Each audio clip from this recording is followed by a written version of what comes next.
Shalom, apa kabar sahabat Oase Rohani Katolik yang terkasih? Senang sekali saya bisa menjumpai Anda pada hari ini. Berbahagia sekali karena hari ini kita semua ditemani oleh Romo Yohanes Antonius Lelewana SVD atau yang kita kenal akrab dengan sapaan Romo Anton. Saya Benar Marita akan menemani Romo Anton dan Anda semua sampai di penghujung acara nanti. Hari ini adalah hari Minggu pertama masa Advent. Marilah kita menyapa salam damai kepada Romo Anton yang sudah berada di sini untuk Anda semua. Salam damai Romo. Salam damai Bu Marita dan para sahabat Oase Rohani Katolik semua dimanapun Anda berada. Sukacita selalu menyertai Anda. Puji Tuhan Romo. Baiklah sahabat Oase Rohani Katolik, marilah kita awali jumpa kita hari ini dengan sebuah doa yang akan dipimpin oleh Romo Anton. Para sahabat Oase Rohani Katolik, mari kita siapkan hati kita. Kita mau memohon rahmat dan berkat Tuhan untuk semua yang kita harapkan dalam kehidupan kita, terutama dalam perziarahan kita di dunia ini. Mari kita berdoa dalam nama Bapa dan Putra dan Roh Kudus. Amin.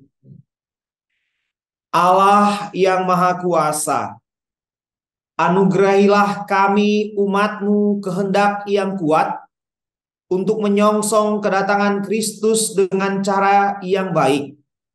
Semoga dengan demikian kami, umat-Mu, layak mewarisi kerajaan surga bersama Kristus Putra-Mu yang telah Engkau utus untuk menebus kami di dunia ini. Kami akan memulai masa Advent. Semoga perziarahan Advent kami pada tahun ini membawa berkat bagi kami untuk mempersiapkan kedatangan Sang Putra dalam kehidupan kami demi Kristus Tuhan dan pengantara kami yang hidup dan berkuasa kini dan sepanjang segala masa. Amin. Dalam nama Bapa dan Putra dan Roh Kudus. Amin. Amin. Sahabat Oase Rohani Katolik yang terkasih, antifon pembuka kita untuk hari ini adalah Kepadamu ya Tuhan, kuangkat jiwaku. Allahku, kepadamu aku percaya. Janganlah kiranya aku mendapat malu, janganlah musuh-musuhku beria-ria atas aku. Ya semua orang yang menantikan Dikau takkan mendapat malu. Bacaan hari ini diambil dari kitab Yesaya. Inilah firman yang dinyatakan kepada Yesaya putra Amos tentang Yehuda dan Yerusalem. Pada hari-hari yang terakhir akan terjadilah hal-hal ini. Gunung tempat Tuhan, rumah Tuhan akan berdiri tegak di puncak. Gunung-gunung dan menjulang tinggi di atas bukit-bukit. Segala bangsa akan berduyun-duyun ke sana, dan banyak suku bangsa akan pergi serta berkata, "Mari kita naik ke gunung Tuhan, ke rumah Allah Yakub, supaya Ia mengajar kita tentang jalan-jalannya, dan supaya kita berjalan menempuh jalan itu. Sebab dari Sion akan keluar pengajaran, dan dari Yerusalem akan keluar sabda Tuhan. Tuhan akan menjadi hakim antara bangsa-bangsa dan akan menjadi wasit bagi banyak suku bangsa. Maka mereka akan menempa pedang-pedangnya menjadi mata bajak dan tombak-tombak menjadi pisau pemangkas. Bangsa yang satu tidak akan lagi mengangkat pedang terhadap bangsa yang lain, dan mereka tidak akan berlatih perang. Hai kaum keturunan Yakub, mari kita berjalan dalam terang Tuhan. Demikianlah sabda Tuhan. Syukur kepada Allah. Sahabat Oase Rohani Katolik, marilah kita tanggapi sabda Tuhan dengan mazmur tanggapan. Mari kita pergi ke rumah Tuhan dengan sukacita. Mari kita pergi ke rumah Tuhan dengan sukacita. Aku bersukacita ketika orang berkata kepadaku, "Mari kita pergi ke rumah Tuhan." Sekarang kaki kami berdiri di pintu gerbangmu, hai Yerusalem. Mari kita pergi ke rumah Tuhan dengan sukacita. Aku kepadamu, hai Yerusalem, suku-suku berziarah, yakni suku-suku Tuhan, untuk bersyukur kepada nama Tuhan sesuai dengan peraturan bagi Israel.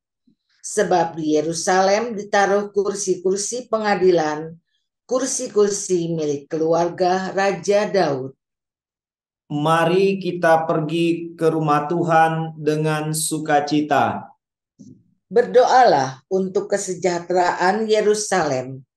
Biarlah orang-orang yang mencintaimu mendapat kesentosaan. Biarlah kesejahteraan ada di lingkungan tembokmu dan kesentosaan di dalam purimu. Mari kita pergi ke rumah Tuhan dengan sukacita.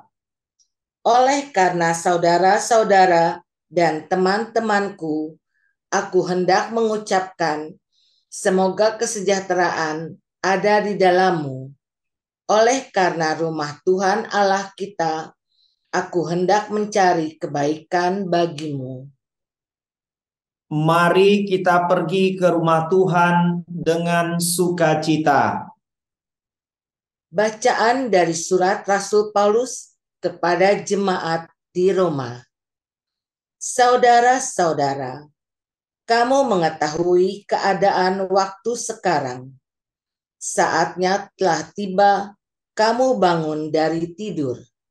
Sebab sekarang ini keselamatan sudah lebih dekat pada kita daripada waktu kita baru mulai percaya. Malam sudah hampir lewat dan sebentar lagi pagi akan tiba. Sebab itu, marilah kita menanggalkan perbuatan-perbuatan kegelapan dan mengenakan perlengkapan senjata perang. Marilah kita hidup dengan sopan seperti pada siang hari, jangan dalam pesta pora dan kemabukan. Jangan dalam percabulan dan hawa nafsu. Jangan dalam perselisihan dan iri hati. Tetapi kenakanlah Tuhan Yesus Kristus sebagai perlengkapan senjata terang. Demikianlah sabda Tuhan. Syukur kepada Allah. Baiklah sahabat Oase Rohani Katolik, marilah sekarang kita simak bacaan Injil yang akan disampaikan oleh Romo Anton untuk kita semua. Haleluya, haleluya, haleluya, haleluya, haleluya,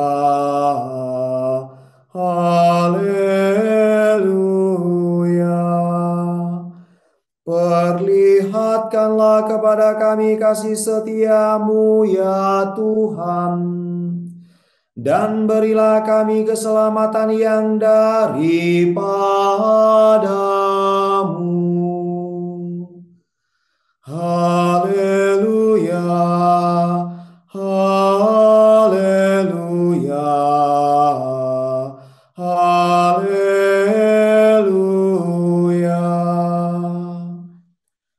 Tuhan bersamamu Dan bersama rohmu. Inilah Injil suci menurut Matius. Dimuliakanlah Tuhan. Sekali peristiwa, Yesus bersabda kepada murid-muridnya, "Seperti halnya pada zaman Nuh, demikianlah kelak pada kedatangan Anak Manusia. Pada zaman sebelum air bah itu, orang makan dan minum, kawin dan mengawinkan, sampai pada hari Nuh masuk ke dalam bahtera. Mereka tidak menyadari apa yang terjadi sampai air bah itu datang dan melenyapkan mereka semua. Demikian pula lah halnya kelak pada kedatangan Anak Manusia. Pada waktu itu, kalau ada 2 orang di ladang, yang seorang akan dibawa dan yang lain akan ditinggalkan. Kalau ada 2 orang perempuan sedang menggiling gandum, yang seorang akan dibawa dan yang lain akan ditinggalkan. Oleh karena itu, berjaga-jagalah, sebab kamu tidak tahu pada hari mana Tuhanmu datang. Tetapi ketahuilah ini, jika tuan rumah tahu pada waktu mana pencuri datang waktu malam, pastilah ia berjaga-jaga dan tidak membiarkan rumahnya dibongkar. Sebab itu, hendaklah kamu selalu siap siaga, karena Anak Manusia datang pada saat yang tidak kamu duga. Demikianlah sabda Tuhan. Terpujilah Kristus. Sahabat Oase Rohani Katolik, setelah kita menyimak firman-firman Tuhan pada hari ini, marilah sekarang kita penyimak bersama permenungan yang akan disampaikan oleh Romo Anton untuk kita semua. Silahkan Romo. Terima kasih Bu Marita, Bapak Ibu, saudara-saudari, para sahabat Oase Rohani Katolik yang terkasih. Kita hari ini sudah memasuki hari Minggu Advent yang pertama. Putaran liturgi dalam kehidupan kita tidak terasa sudah sebentar lagi kita Natal, Tahun Baru, dan ya itulah perjalanan hidup kita manusia. Nah, hari ini di Minggu Advent yang pertama ini, saya pertama-tama mau menjelaskan sedikit tentang Advent. Bapak Ibu, saudara-saudari, para sahabat Oase Rohani Katolik yang terkasih. Advent itu kan kita tahu ya, lambangnya ada lilin Advent, ada 4 minggu Advent yang harus kita lalui sebelum kita merayakan Hari Raya Natal. Nah, masa Advent secara praktis dalam liturgi Katolik dibentuk dalam 2 periode, ya, 2 periode. Periode yang pertama kita tahu mulai dari Minggu Advent pertama, mulai dari hari ini sampai dengan tanggal 16 Desember itu liturgi lebih diutamakan tentang penantian eskatologis. Penantian akan masa depan, penantian akan yang bagaimana nanti. Umat Katolik secara khusus diajak untuk merenungkan misteri kedatangan mulia Kristus pada akhir zaman. Karena itu bacaan-bacaan mengajak kita untuk melihat bagaimana pengharapan, ya, ada harapan ke depan. Makanya paling jelas kita hari ini mendengar dalam bacaan pertama dari kitab Nabi Yesaya bab 2 ayat 1 sampai dengan 5. Nabi Yesaya merupakan nabi pengharapan yang dikutip dalam masa Advent. Dan masa Advent di minggu pertama itu menitik beratkan tentang bacaan kitab sucinya dari Nabi Yesaya. Nanti di minggu yang kedua beda lagi tokohnya, Bapak Ibu. Minggu kedua itu cerita tentang Yohanes Pembaptis yang berseru-seru di padang gurun. Itu minggu Advent yang kedua. Nanti bisa Bapak Ibu teliti, lihat jelas. Kemudian minggu yang ketiga nanti kita lihat tentang Santa Perawan Maria. Cerita Santa Perawan Maria. Kemudian menjelang Hari Raya Natal, kita akan ditampilkan tokoh kitab suci, yakni Santo Yusuf.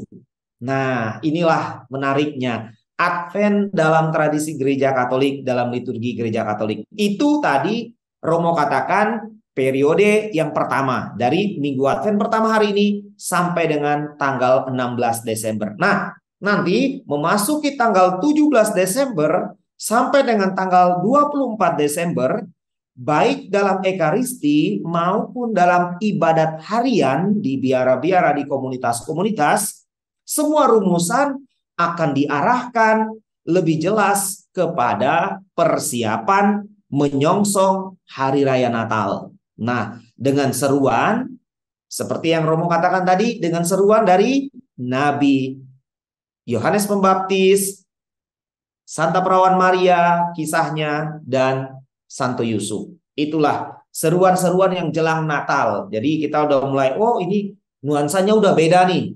Nah, dari mulai tanggal 17 sampai dengan tanggal 24. Itulah tentang sedikit liturgi praktisnya di dalam liturgi Gereja Katolik tentang masa Advent. Nah, apa sih spiritualitas Advent itu sendiri, Romo?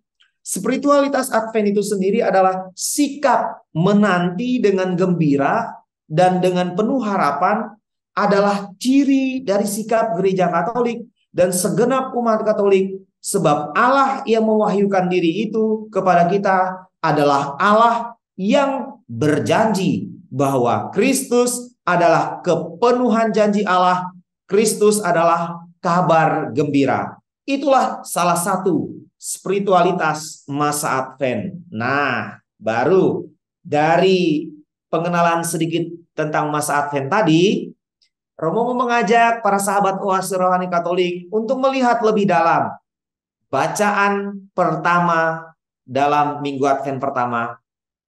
Para sahabat Oase Rohani Katolik yang terkasih, kita akan memasuki dari bacaan pertama kitab Nabi Yesaya bab 2 ayat 1 sampai dengan 5 secara susunan teks. Kitab Nabi Yesaya ini terdiri dari 5 ayat, ya. Ayat yang pertama itu merupakan judul dari teks secara keseluruhan hari ini. Jadi firman yang dinyatakan kepada Yesaya bin Amos tentang Yehuda dan Yerusalem.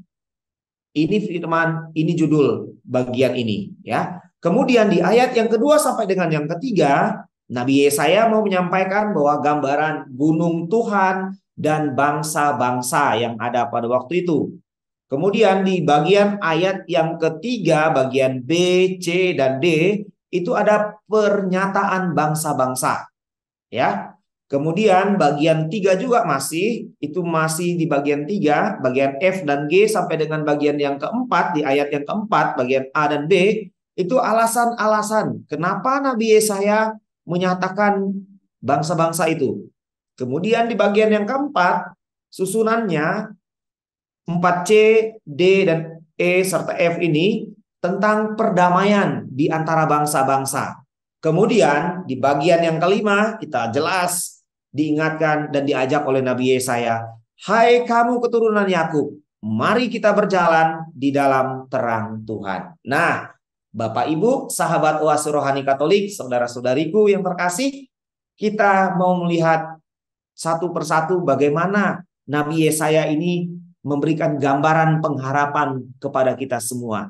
Nah, di bagian yang pertama, tadi judul, kemudian kita masuk ke bagian yang kedua, Gunung Tuhan dan bangsa-bangsa. Bait pertama ini mau mengarahkan kepada kita semua pendengar kitab Nabi Yesaya tentang Gunung Tuhan. Perdamaian dunia yang didambakan itu tidak akan terjadi, tetapi pada hari-hari terakhir. Nah, yang dimaksud hari terakhir ialah pada zaman yang akan datang. Hari-hari terakhir bukan hari-hari terakhir dalam sejarah. Nabi itu tidak mengurus atau tidak memberi perhatian khusus kepada yang terakhir atau yang akhir. Nabi mewartakan karya Allah yang akan terjadi di dalam sejarah, ya. Mereka mewartakan yang akan terjadi. Jadi hari-hari terakhir ialah hari-hari perubahan dari keadaan hukuman kepada keadaan keselamatan. Itulah yang diberikan oleh gambaran Nabi Yesaya di ayat yang kedua dan yang ketiga. Kapan hari-hari terakhir itu datang? Tidak menjadi perhatian Nabi Yesaya. Dia melihat ke depan. Nabi berharap. Nabi mengajak kita berharap. Mengapa tidak akan terjadi segera? Mungkin karena tanda-tandanya tidak nampak. Makanya Nabi hari ini dalam bagian yang pertama hanya mengajak kita akan terjadi pada hari-hari yang terakhir. Gunung tempat rumah Tuhan akan berdiri tegak di hulu gunung-gunung dan menjulang tinggi di atas bukit-bukit. Nah, gunung tempat Tuhan itu kalau di Yerusalem itu gunungnya kan tidak tinggi-tinggi ya. Tetapi karena ada Tuhan bersemayam di situ, makanya Nabi Yesaya menggambarkan kepada kita gunung Tuhan itu akan menjulang tinggi, bukit itu akan menjulang tinggi juga karena Tuhan bersemayam dan menyatakan dirinya di dalam gunung-gunung itu dan di dalam bukit-bukit itu. Itulah gambaran sederhananya dari kitab Nabi Yesaya di bagian ayat yang kedua sampai dengan yang ketiga ini. Jadi kita diberikan gambaran bahwa ketika Tuhan bersemayam di gunung dan bukit itu, gunung dan bukit itu akan menjadi tinggi, menjulang tinggi. Wah, itu luar biasa. Gambaran yang sungguh-sungguh sangat menakjubkan Bapak Ibu, para sahabat Oase Rohani Katolik yang terkasih. Nah, yang menarik bahwa alasan mengapa gunung itu baru tampak kelihatan pada hari-hari terakhir tidak diberikan oleh Nabi Yesaya hari ini. Nabi hanya mengatakan keyakinan imannya bahwa hal itu akan terjadi. Nah, ini yang menarik. Jadi, sekali lagi bahwa mengapa gunung itu kok bisa begitu tidak diberikan, tetapi Nabi memberikan keyakinan imannya kepada kita bahwa hal itu akan terjadi. Kenapa? Karena Nabi berharap itu akan terjadi. Ada pengharapan. Ini yang luar biasanya Nabi Yesaya dari cerita teks ini. Nah, kemudian kita masuk ke bagian susunan bagian yang kedua dari ayat 3, 3b, C, D, dan E. Pernyataan bangsa-bangsa. Kata-kata ajakan ini mirip. Tadi ada kata-kata ajakan ya yang di bagian 3b. Mari kita naik ke gunung Tuhan, ke rumah Allah Yakub. Kata-kata ajakan ini mirip dengan apa yang biasa dikatakan oleh para peziarah Israel waktu itu. Bisa para sahabat Oase Rohani Katolik membuka kitab Mazmur, bab kitab Mazmur tidak ada bab, tapi kitab Mazmur 122 ayat 1. Bangsa-bangsa ingin pergi ke gunung Tuhan, ke tempat rumah Allah Yakub berdiri. Sebutan Allah Yakub jarang, Bapak Ibu, sahabat Rohani Katolik yang terkasih, jarang terdapat dalam Perjanjian Lama dan jarang pula disampaikan oleh nabi-nabi. Tapi di sini Yesaya menyampaikannya kepada kita. Tujuan perziarahan bangsa-bangsa ke gunung Tuhan apa? Tujuannya ialah untuk menerima pengajaran dari Tuhan, yakni tentang apa? Tentang jalan-jalan yang harus mereka tempuh. Jalan apa? Jalan menyelesaikan pertengkaran di antara bangsa-bangsa. Jadi di gunung Tuhan itu ada solusi yang Tuhan berikan biar orang hidup harmonis, biar orang hidup damai, biar orang hidup dalam kerukunan dan ketentraman. Itulah gambaran pernyataan bangsa-bangsa di bagian ayat yang ketiga mulai dari 3b ya. Kemudian kita memasuki di bait atau di bagian ayat yang ketiga F, G sampai dengan 4 ayat 4 bagian A dan B. Mengapa bangsa-bangsa dikatakan sebab dari Sion akan keluar pengajaran dan firman Tuhan dari Yerusalem. Mengapa bangsa-bangsa mau mengadakan ziarah ke gunung Tuhan? Alasannya ialah dijawablah di 3F yang kita barusan dengar tadi. Sebab dari Sion akan keluar pengajaran.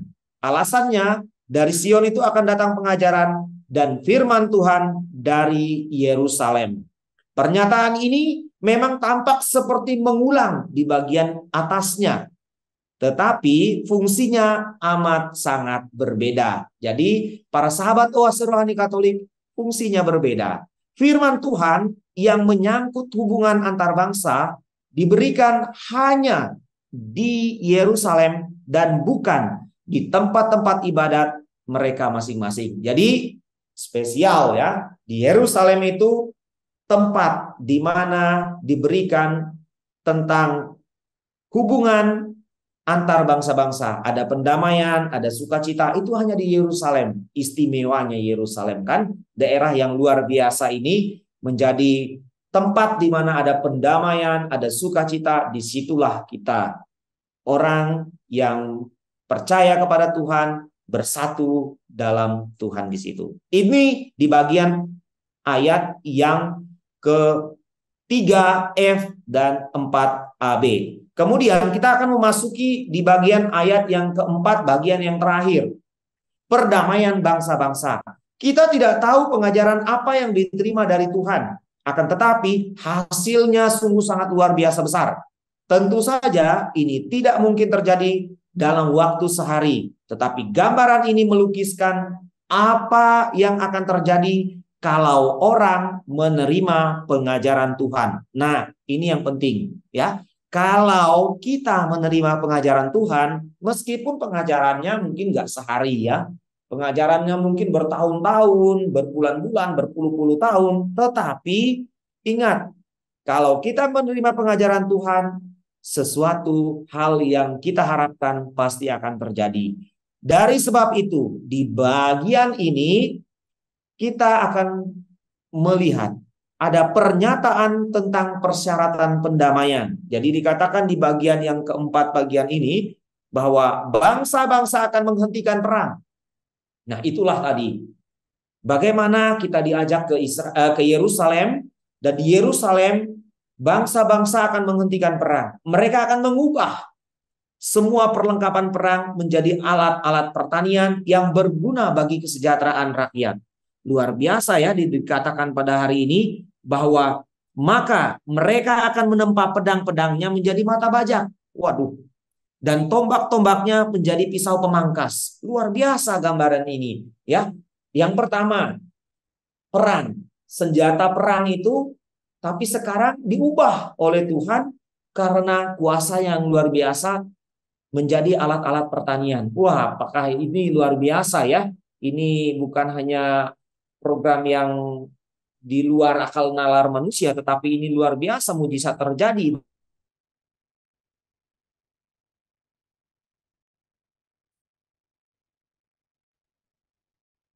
Bahwa gambaran pengharapan Nabi Yesaya yang luar biasa kepada kita semua. Nah, Bapak Ibu, para sahabat Poster Rohani Katolik, yang terakhir di bagian bacaan pertama hari ini, di bagian ayat yang kelima. Ayat yang kelima merupakan ajakan kepada kita semua, kepada bangsa Israel waktu itu khususnya.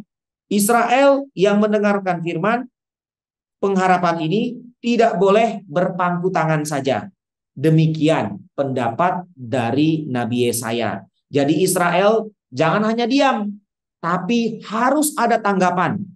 Tanggapan dimulai sekarang, sejak mereka mendengarkan pewartaan ini. Itulah tanggapan yang perlu disampaikan oleh bangsa Israel untuk menanggapi sabda Nabi Yesaya ini. Karena itu, para sahabat kuasa rohani Katolik, Bapak Ibu saudara-saudari, opa-oma, orang-orang muda yang terkasih, yang mendengarkan Oase Rohani Katolik hari ini di Minggu Advent yang pertama, kita pun diajak, mari, hai kamu keturunan Yakub, mari kita berjalan di dalam terang Tuhan. Itulah ajakan yang luar biasa dari Nabi Yesaya, di mana ia memberikan gambaran pengharapan yang dulunya senjata perang, sekarang diubah menjadi alat-alat pertanian. Ini luar biasa. Bacaan Minggu Advent pertama dari kitab Nabi Yesaya ini menginspirasi kita. Bagaimana Tuhan itu sungguh amat luar biasa kalau kita menaruh pengharapan kepadanya. Inilah pesan Nabi Yesaya yang boleh saya sampaikan kepada para sahabat Oase Rohani Katolik semua dimanapun Anda berada. Terima kasih Romo untuk ulasannya mengenai bacaan pertama yang begitu indah. Romo, jadi apa saja yang harus kita siapkan dalam masa Advent ini, Romo?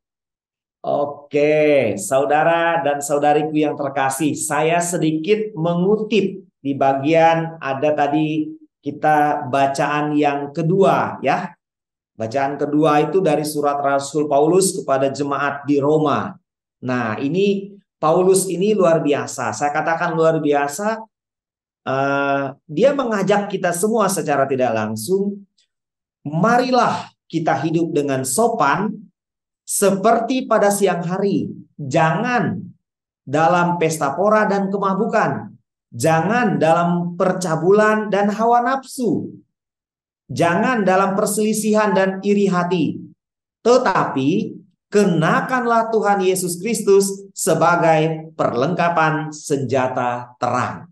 Itulah ajakan dari Rasul Paulus dan ajakan saya kepada para sahabat Oase Rohani Katolik semua dimanapun Anda berada. Menanggapi bacaan pertama, bagaimana kita menanggapinya, bagaimana kita harus menjawabnya, Paulus sudah menguraikannya dalam bacaan kedua untuk kita hari ini. Jadi kita ini kan anak-anak terang ya. Kita mau hidup dalam terang Kristus. Kita mau jadi terang di tengah-tengah masyarakat kita. Karena itu Paulus mengajak bahwa marilah kita hidup dengan sopan seperti pada siang hari. Ini yang menjadi tanggapan dari bacaan dari kitab Nabi Yesaya dalam bacaan pertama. Demikian. Terima kasih Romo. Baiklah sahabat Oase Rohani Katolik, mari kita resapkan dalam hati sanubari permenungan yang disampaikan oleh Romo Anton untuk kita semua. Dan kita akan kembali setelah jeda berikut ini.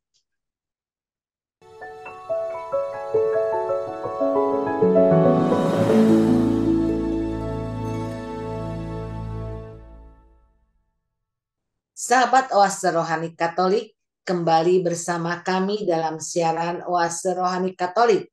Masih ada bersama Anda Romo Yohanes Antonius Lelawana SPD.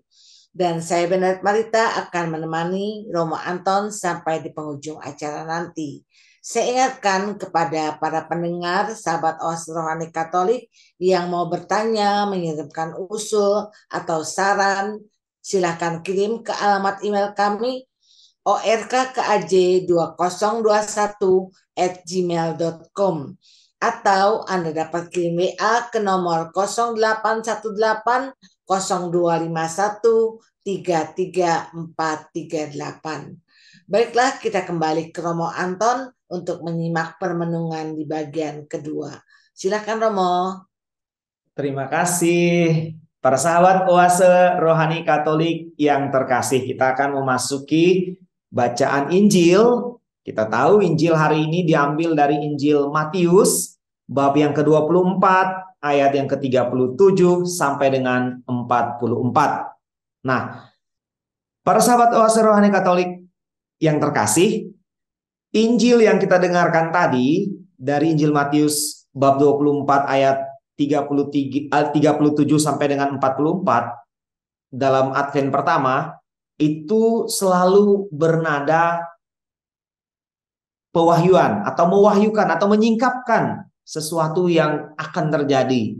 Nah, apa yang akan terjadi? Ya, ini dalam kaitan dengan kedatangan Tuhan kita Yesus Kristus. Nah, gereja mengkaitkan Alfa dan Omega, pengenangan dan pengharapan melebur dalam juga pengharapan akan masa depan melebur dalam iman kita dengan kehadiran Tuhan. Ini yang disampaikan secara umum gambaran dari bacaan Injil pada hari ini. Nah, dari Injil Matius kita lihat tadi, kalau kita buka kitab suci, di kitab suci itu diberi judul nasihat supaya berjaga-jaga. Nah, Matius memberi tiga ilustrasi berbicara tentang Yesus, ya. Ilustrasinya 3, tapi berbicara tentang Yesus, kedatangannya dan persiapan yang harus dilakukan kita, murid-muridnya ini, umat yang ia percaya ini. Nah, dalam perjalanan kita tahu bahwa Yesus itu hadir ke dunia, dia itu betul dihadirkan oleh Bapaknya, dan kita diajak hari ini untuk melihat apa yang disampaikan oleh Matius. 3 ilustrasi itu menggambarkan kristologi, Yesus Kristus, kemudian ada gambaran eskatologi tentang bagaimana nanti kedatangannya, dan eklesiologi, Wah, ini gambaran orang-orang teologi ya. Ini cerita tentang gambaran Yesus tentang, nah, apa sih maksud dari tiga, kristologi, eskatologi, dan eklesiologi? Saya mau jelaskan kepada Bapak Ibu secara sederhana. Sederhananya begini. Pertama-tama, tentang kristologi atau tentang Kristus Yesus, teks ini berbicara tentang Yesus sebagai anak manusia. Tadi dikatakan kan dalam Injil bahwa sebab sebagaimana halnya pada zaman Nuh, demikian pula halnya kelak pada kedatangan anak manusia. Nah, anak manusia itu siapa? Tidak lain dan tidak bukan adalah Yesus Kristus. Nah, Yesus sebagai anak manusia yang akan datang untuk mengadili manusia. Ilustrasi yang dipakai oleh Matius hari ini adalah kisah zaman Nuh, ya. Kita lihat di ayat yang ke-37 sampai dengan 39.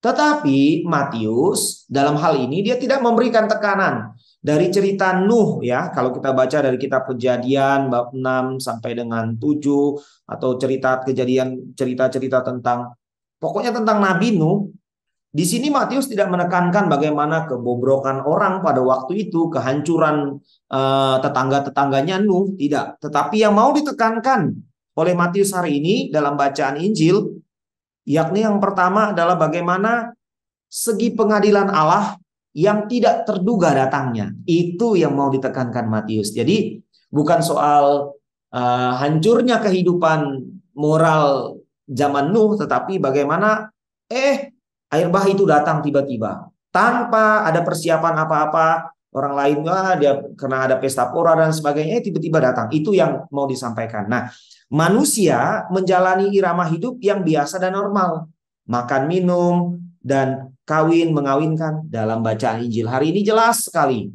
dikatakan, ya, itulah irama hidup manusia. Kita juga, Bapak Ibu, orang muda, Opa Oma, saudaraku semua, para sahabat Oase Rohani Katolik, kita juga mengalami hal yang sama.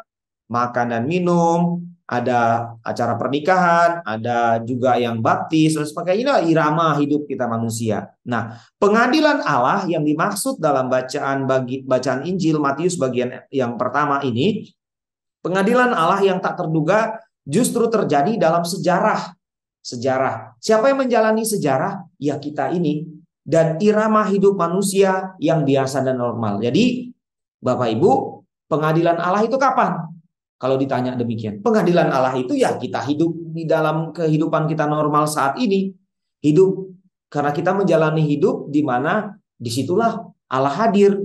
Jadi Allah hadir dalam kehidupan kita, keseharian kita. Kan Allah hadir itu tidak terduga, ya. Mungkin kehadirannya entah lewat apa, banyaklah pengalaman-pengalaman. Mungkin Bapak, Ibu, orang muda, Opa Oma, sahabat Oase Rohani Katolik mengalami, ya. Jadi sekali lagi saya katakan, Romo katakan bahwa pengadilan Allah yang tak terduga justru terjadi dalam sejarah hidup kita manusia dan irama hidup yang biasa dan normal, ya. Tidak harus yang wow gitu, tidak. Tetapi yang biasa itu ada pengadilan Allah terjadi di situ. Itu bagian yang pertama, ya, yang kristologi tadi, ya, bagaimana anak manusia itu hadir dan sebagainya. Kemudian bagian yang kedua, bagian yang tentang eskatologi, pengadilan terakhir.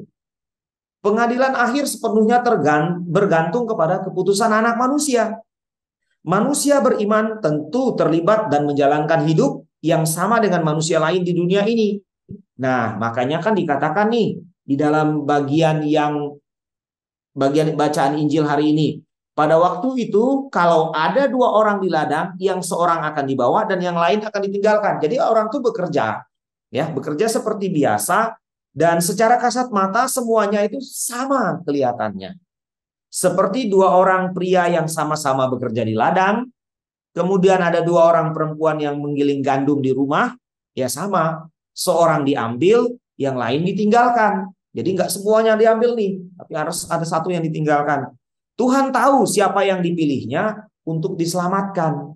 Nah, Tuhan yang tahu. Ingat, para sahabat Oase Rohani Katolik, Tuhan yang tahu. Dia yang mengetahui hati kita. Dia yang mengetahui niat dan budi kita. Pasti tahu memilah-milah dan memisahkan pengikutnya yang sejati dari mereka yang hanya sekedar mau cari muka, hanya sekedar kemunafikan dan lain sebagainya. Tuhan itu tahu ya. Meskipun kita manusia, bungkusnya bagus-bagus ya. Packagingnya kalau zaman sekarang kan packagingnya rapi, tetapi isi dalamnya mungkin yang KW, yang apa, ya itulah. Tapi Tuhan enggak. Mau kamu bungkus bagus-bagus, mau packagingnya keren sekeren apapun, tapi Tuhan sudah tahu isi dalamnya. Makanya pengadilan akhir itu sepenuhnya tergantung pada Tuhan. Karena itu kita diminta untuk menyiapkan diri. Nah, itu bagian yang eskatologi, bagian pengadilan terakhir, bagian nanti akan kita alami. Kemudian bagian yang ketiga, eklesiologi, ya. Kedatangan Tuhan yang tak terduga membuat jemaat atau membuat eklesiologi itu gereja, membuat gereja harus selalu siap siaga. Siapa gereja itu? Bukan bangunan, ya, bukan bangunannya para sahabat oase rohani Katolik, tetapi umatnya.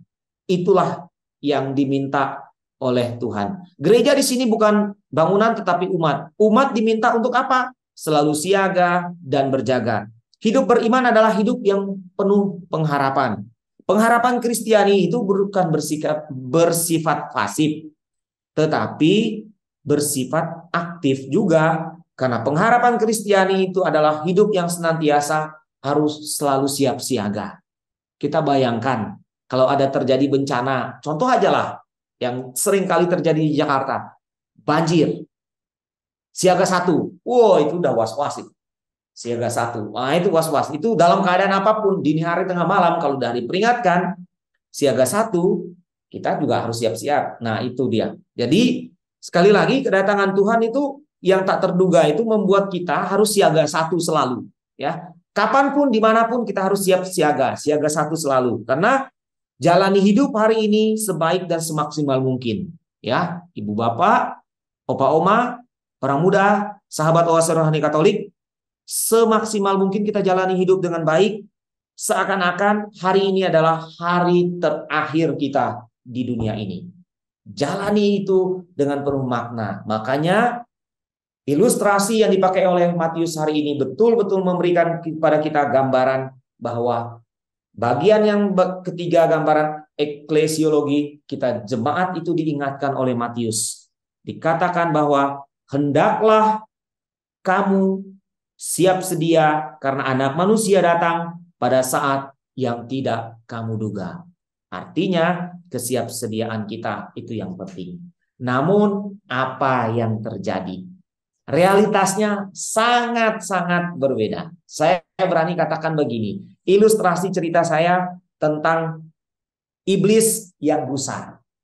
Dia gusar karena makin banyak orang yang setia kepada Tuhan. Ia gusar, wah ini kok orang kok makin banyak setia kepada Tuhan. Bagaimana nih caranya mencuri kembali anak-anak Tuhan yang setia di relnya Tuhan itu? Nah, mulailah. Kalau bahasa saya, iblis ini mengadakan KTT. KTT-nya para iblis untuk menyingkirkan orang yang setia. Ini ilustrasi ya, para sahabat oase rohani Katolik. Iblis yang pertama ngomong begini, bos, kita bilang saja ke semua orang bahwa Tuhan itu nggak ada sama sekali. Ketuanya iblis ngomong begini, nggak mungkin bro. Semua orang tahu pada akhirnya bahwa mereka itu diciptakan dan telah diselamatkan oleh Tuhan. Oh iya ya, jawabnya. Yang pertama, iblis yang pertama. Kemudian iblis yang kedua, gimana kalau kita jerat saja mereka dengan kesedihan yang mendalam karena pergumulan yang mereka alami dalam hidup mereka itu. Bagaimana? Biar mereka kecewa sama Tuhan. Langsung bosnya jawab begini, percuma, cepat atau lambat mereka akan sadar bahwa sedih itu nggak enak. Ya, akhirnya iblis yang ketiga bilang begini, kalau mau mencuri balik mereka yang setia dan yang pro kepada Tuhan, gampang bos. Caranya kita ajak saja mereka untuk menikmati hidup hari ini dan bersenang-senang sambil terus bilang ke mereka bahwa masih punya waktu untuk besok. Masih banyak waktu, tenang saja. Jadi biarkan mereka mengulur-ulur waktu. Kata bos iblis ini ngomong begini, ide yang cerdas. Waktu, katakan kepada mereka masih ada waktu. Pasti mereka akan jatuh dalam genggaman kita. Akhirnya itulah yang sering terjadi. Kita selalu mengatakan, nggak usah ke gereja hari ini, minggu depan juga kan masih ada. Tuhan, maaf ya, waktu ini nggak bisa untuk ikut ambil bagian dalam pelayanan. Saya masih sibuk, saya masih banyak kerjaan. Mungkin besok aja ya, lusa aja ya, tahun depan aja ya, periode berikutnya aja ya, saya kepengurusan paroki. Seringkali kita demikian. Merasa masih punya banyak waktu, dan ternyata kita kecolongan. Nah, kita ini sering kecolongan. Nah, karena itu Yesus ingatkan kita hari ini, sesibuk apapun kita ini sama. Ya, jangan menganggap diri Anda paling sibuk. Oh, saya ini sibuk sedunia. Orang lain juga sibuk, tapi orang lain hebat. Ada yang bangunnya pagi-pagi, pergi ke kantor, pulangnya sampai di rumah harus udah malam, udah sore begitu, jam 6, setengah 7, jam 7, tapi masih ikut doa lingkungan, masih ikut rapat DPH, masih ikut pertemuan ini, pertemuan itu di paroki. Wah, ini luar biasa. Tapi ada orang yang, ya besok aja leh, Romonya datang, mohon ayo Bapak Ibu terlibat dong kegiatan ini, kegiatan itu. Aduh Romo, saya masih repot, masih ini, masih ini, masih itu.